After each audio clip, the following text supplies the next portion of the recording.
quand Ludivine Bantigny a contacté un certain nombre de militants pour nous dire il y a un abécédaire, il faut y participer, on s'est posé des questions, parce qu'il est vrai que c'est pas trop dans la façon quasiment dogmatique parfois de militer, mais ça ne nous a pas étonné de la ZAD. En réalité, c'était même plutôt une bonne nouvelle. Moi, sur Mars Laouti, je suis militant des quartiers populaires contre les violences policières, c'est-à-dire contre ceux et celles qui subissent les violences, non pas pour ce qu'ils font, mais pour ce qu'ils sont. Et ça en dit long, mais il n'y a pas ici d'opposition avec celles et ceux qui subissent les violences policières pour ce qu'ils font, et c'est pour ça que nous sommes ici présents. D'ailleurs, on était avec Ahmad Bentounsi, pour ceux et celles qui connaissent, dont le frère a été assassiné par la police, présent il y a quelque temps pour planter nous aussi notre bâton, voilà. Et pour prendre la parole, Ahmad a pris la parole devant des zadistes, et je pense que c'était extrêmement intéressant de part et d'autre. Il a fallu choisir un mot, nous a-t-on dit. On a choisi, en ce qui nous concerne, le mot ici, exilé, avec toutes les résonances que ça peut et ça a pu avoir. Que ça peut avoir parce que ce matin, à 6 h du matin, ce sont 2500 personnes qui ont été expulsés, qui étaient jusque-là exilés, qui étaient présents sur Paris, Jaurès, Stalingrad, et une partie d'entre eux venaient de Calais. Ils ont été expulsés vers... ils ne savent pas très bien eux-mêmes non plus. Ce qu'ils savent, c'est qu'ils sont expulsés dans un ailleurs plus lointain pour les invisibiliser davantage, et dans un silence politique assourdissant. C'est sans doute ça qui fait peur. Ce silence politique assourdissant où on assiste maintenant à ce cercle qui n'a rien de vertueux, où les exilés sont expulsés, et une partie de ces expulsés vont être de nouveau exilés parce qu'ils sont, dit-on, dublinisés. Et on a aujourd'hui une situation en France où les résonances avec la ZAD, de ce point de vue-là, sont patentes, j'y reviendrai dans un instant. Ce qui est sûr, c'est que ces exilés ne sont plus là-bas et ils ne sont toujours pas ici. Ils sont dans ce qu'Edouard Saïd nomme cet entre-monde. Cet entre-monde, ils sont nombreux à l'échelle de la planète. Ils sont 220 millions à fuir les dégâts climatiques, les guerres, les conflits, les famines. Tant et si bien que si ces 220 millions étaient sur un même territoire, ce territoire serait le 5e territoire le plus peuplé de la planète. Et ils sont nombreux et ils sont détruits. Ils sont détruits en partie, bien sûr, et c'est aussi ce qu'Edouard Saïd appelle cette discontinuité de l'être, où tout leur est refusé. Et leur passé qu'on ne reconnaît pas d'ici, et leur avenir qu'on ne reconnaît pas toujours d'ici.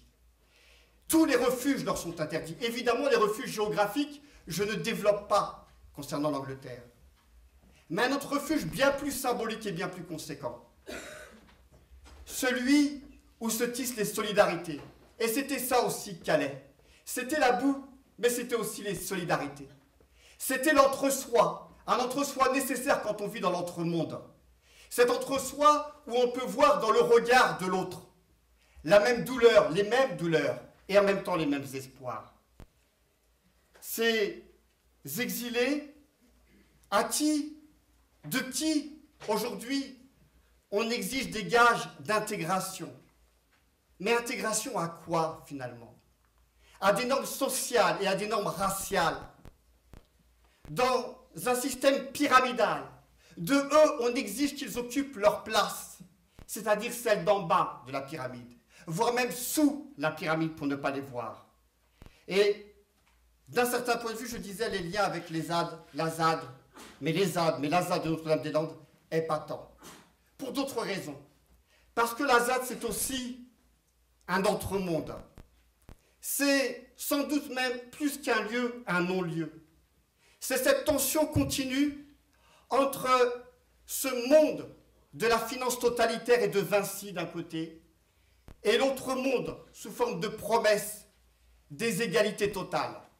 De ce point de vue-là, le livre de Ross qui a pris la parole tout à l'heure sur l'imaginaire de la commune, évidemment qu'il y a des liens, des références et des résonances de ce point de vue-là.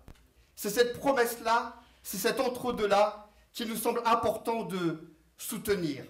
D'ailleurs, on ne s'y trompe pas. Très concrètement, ce soutien ne s'est pas fait attendre de la part des zadistes concernant Calais. Il a été rapide et total. Pas simplement parce que, comme ils l'écrivent, l'expulsion des migrants de Calais préfigurait leur expulsion à eux, mais parce qu'ils le disent, et ils le disent bien et fort. Leur combat, c'est notre combat. De ce point de vue-là, nous avons des responsabilités extrêmement importantes dans la période, puisque ces exilés de l'intérieur, ces migrants, sont éclatés aujourd'hui sur 80 centres en France.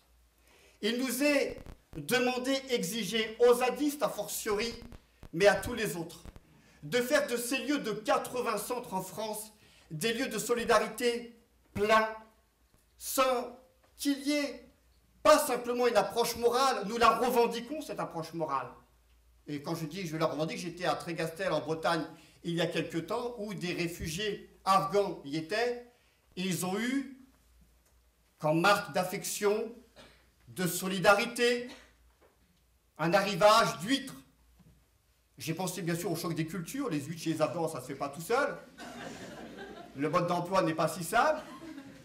Mais au-delà de la main tendue, il y a évidemment la dimension politique.